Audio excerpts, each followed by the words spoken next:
Welcome to Thoughts on the Market. I'm Andrew Sheets, head of corporate credit research at Morgan Stanley.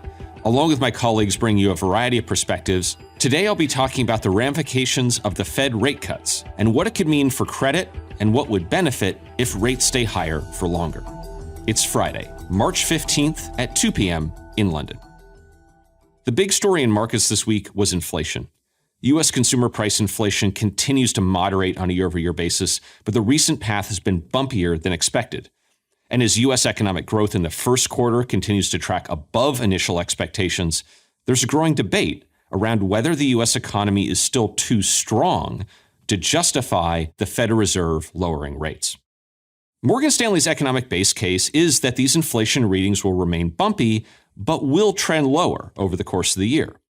And if we couple that with our expectations that job growth will moderate, we think this still supports the idea that the Federal Reserve will start to lower interest rates starting in June.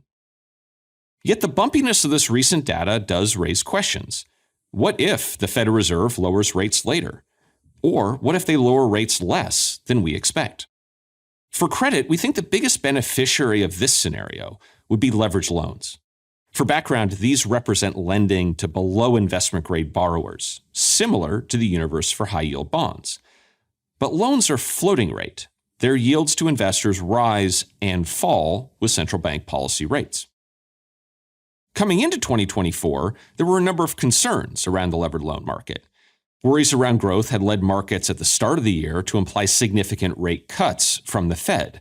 And that's a double whammy, so to speak, for loans, as loans are both economically sensitive to that weaker growth scenario and would see their yields to investors decline faster if there are more rate cuts. Meanwhile, an important previous buyer of loans, so-called collateralized loan obligations, or CLOs, have been relatively dormant. Yet today, many of those factors are all looking better. Estimates for U.S. 2024 GDP growth have been creeping up. CLO activity has been restarting. And some of this recent growth in inflation data means that markets are now expecting far fewer rate cuts, which means that the yield on loans would also remain higher for longer. And that's all happening at a time when the spread on loans is relatively elevated, relative to similar fixed-rate high-yield bonds. A question of whether or not U.S. inflation will be sticky remains a key debate. While we think inflation resumes its improvement, we like leveraged loans as a high-yielding, floating-rate instrument that has a number of key advantages if rates stay higher for longer than we expect. Thanks for listening.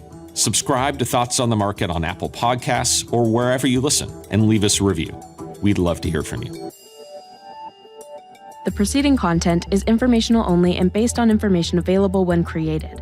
It is not an offer or solicitation, nor is it tax or legal advice. It does not consider your financial circumstances and objectives and may not be suitable for you.